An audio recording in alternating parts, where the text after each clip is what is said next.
Holden, do you want to see another Tarzan movie? No. No, of course you don't want to see another Tarzan movie. He's just like a more boring version of George of the Jungle. Yeah, at least George of the Jungle's funny. Yeah, Tarzan never once crashes into the tree. Nope. But that's what I'm pitching today, is a Tarzan movie that you'd actually want to see. Now, how are you going to make me want to see a Tarzan movie? All right, so it takes place in the 50s. The 50s? 2050. Okay. Alright, so that's better. You know, typically they're back in the old days, so we're putting it in the future. Yes, that's right. It's a total dystopian future where the government is just awful. It's like the Hunger Games out there. The government is so oppressive. They've lost certain cities like New York.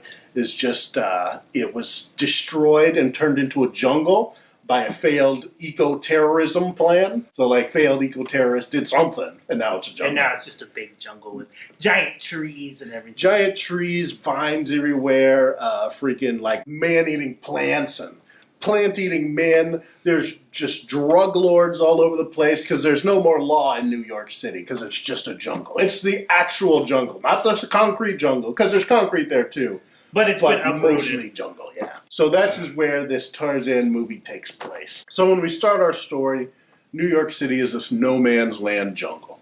And that's where Tarzan was born.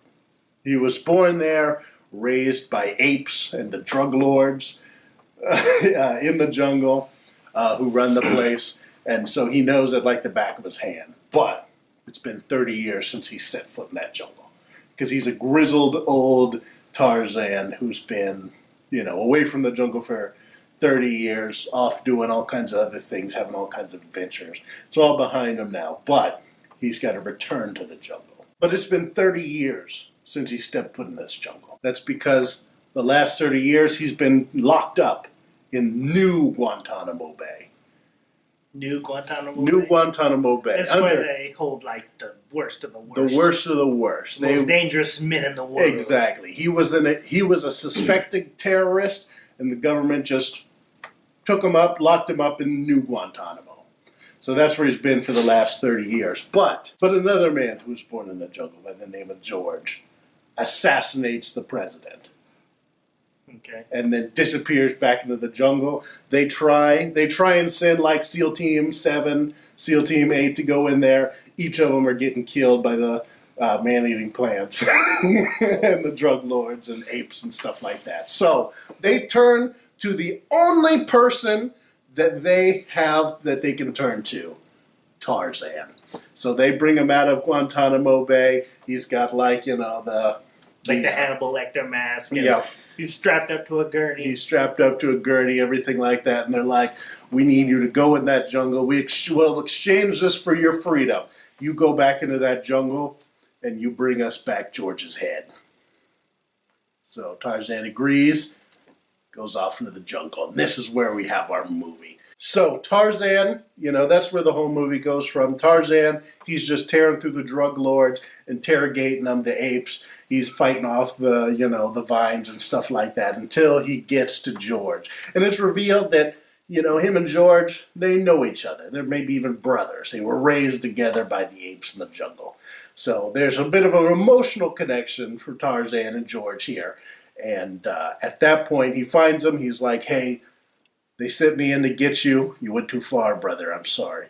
And George is like, I'm never coming in. I'm never surrendering. So then they have a fight in the rain, surrounded by all the apes and the drug lords, lethal weapon style. And eventually Tarzan gets the upper hand on George, defeats him, and he's about to cut off his head. But Point Break style... a lot of famous movie nods in this fight scene. Yeah, you take from the best. But like Point Break, he can't do it. And he doesn't take off his head. He lets him go. So then he returns to the government empty-handed. He tells them that he actually killed him, but they don't believe him because they didn't bring back his head. And that's how the government works nowadays.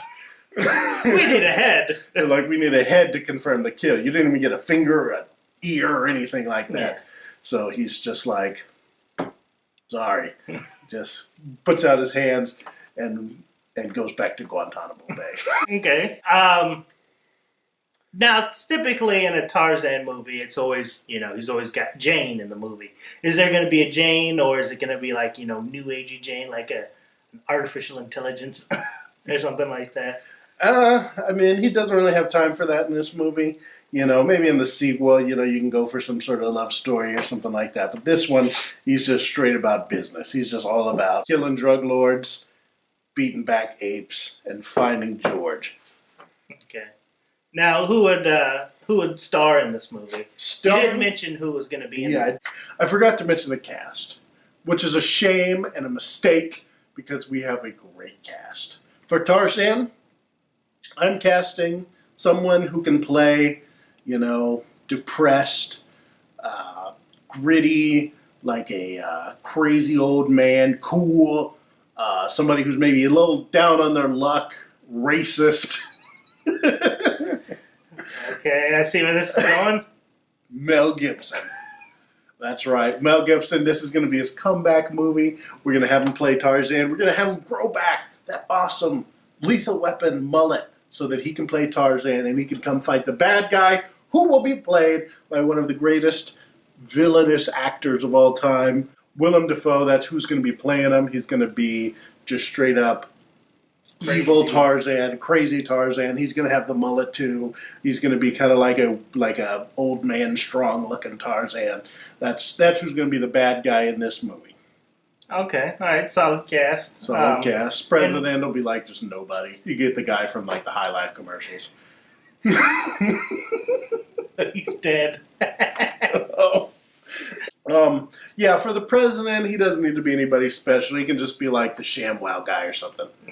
Okay. All right. So, yeah. And who would be directing this whole movie? That is a good question. The director of this movie, we're bringing back the old school, a guy who knows how to direct this type of movie and also knows how to score it. John Carpenter. Ah, okay, John Carpenter. Good old The Carpenter. The Carpenter's nephew. Nephew. That's right. So John Carpenter directing this Tarzan movie set in a dystopian future where Tarzan is running around the New York jungles fighting drug lords and apes and man-eating plants. Okay, all right. Yeah, that's pretty good. I mean, it's like we said, make me want to see a Tarzan movie. Let us know what you think in the comments below.